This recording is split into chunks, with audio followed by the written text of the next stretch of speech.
Donc l'objectif, les objectifs de cette vidéo est de vous présenter la notion de potentiel électrique, de différence de potentiel, appelée tension électrique, de notion de courant aussi, donc deux ponts diviseurs résistifs, R1, R2 ou R3, R4, et de vous présenter aussi le potentiomètre, ou appelé aussi résistance variable ou résistance ajustable. Donc sur ce schéma, on va retrouver un générateur de tension continue de 12 volts, 4 résistances, R1, R2, R3, R4, un potentiomètre, ou appelé aussi résistance variable, ou résistance ajustable, des voltmètres en position DC. Donc lorsqu'on lance la simulation, on voit que on a des potentiels. Donc là on a un potentiel 12 volts, un potentiel 0 volts. Donc on a un générateur UG qui donne, B1 qui donne une tension UG qui vaut 12 volts. Là en rouge on voit le courant qui circule. Donc on a un courant ici, un courant là, différents courants. Donc le courant, l'intensité du courant circule du potentiel le plus élevé, 12 volts, au potentiel le plus faible, 0 volts. Donc on a une tension UR1 qui vaut 4 volts, UR2 qui vaut 8 volts, UR4 vaut 4 volts, et UR3, on pourrait mettre un voltmètre, vaut 8 volts.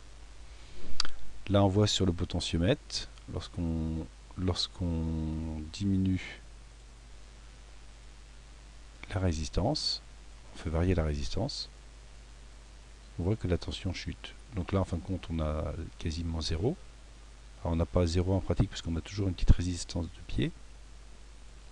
Et là le curseur monte sur le corps de la résistance et la tension augmente pour atteindre 12 volts. Alors c'était pareil, en pratique on n'a jamais le maximum parce qu'on a toujours une résistance résiduelle qu'on appelle de pied aussi.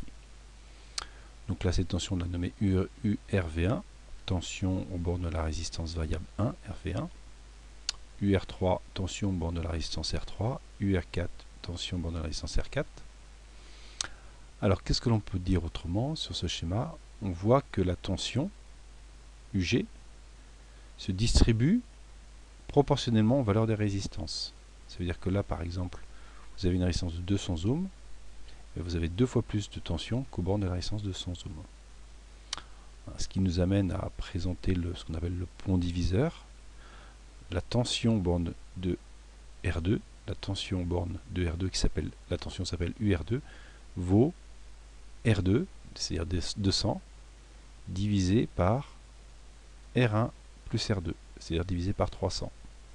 Donc si je fais 12 volts que multiplie 2, c'est-à-dire 200, ça fait 24 volts, divisé par 100 plus 200, ça fait 3. Donc 24 divisé par 3, ça fait bien 8 volts. Alors donc, ce qu'on appelle on appelle ça un pont diviseur résistif. Voilà. Donc sur ce schéma de présenté, vous avez la notion de potentiel électrique, un potentiel 12 volts, la notion de différence de potentiel électrique, qu'on appelle DDP, UG, 12 moins 2. Vous avez aussi, là c'est référencé par rapport à 0, mais vous avez aussi UR1, c'est une différence de potentiel 12 moins 8, qui donne 4 volts. Et là plus simplement 8 moins 0 donne 8 volts. Voilà. On appelle aussi pour une batterie ou pour un générateur de tension continue, on appelle aussi cette tension UG une force électromotrice, ce qu'on appelle une une FEM, force électromotrice, une FEM. C'est une force qui rend moteur les électrons.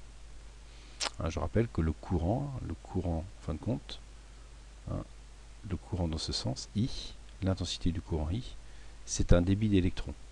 Sauf que les électrons circulent dans l'autre sens parce que les électrons sont chargés négativement. Et que Ampère a tracé le courant du plus vers le moins à l'extérieur du générateur. Voilà. Donc l'intensité I du courant électrique est fléchée ici. Donc là vous avez I principal, là vous avez une branche, donc on peut l'appeler I1, vous avez une autre branche là, I2, vous avez une autre branche là, I3, et le courant qui circule ici, I, c'est égal à I1 plus I2 plus I3. On voit qu'on a des voltmètres. En théorie, on considère qu'il n'y a aucun courant qui circule dans le voltmètre. En pratique, il y a toujours un petit courant résiduel qui circule dans le voltmètre. Mais pour faire les calculs, on simplifie le voltmètre comme étant un circuit ouvert, c'est-à-dire comme s'il n'existait pas, il n'était pas présent. Voilà. Voilà ce que je voulais vous présenter à travers cette vidéo, principalement le pont diviseur et la résistance variable.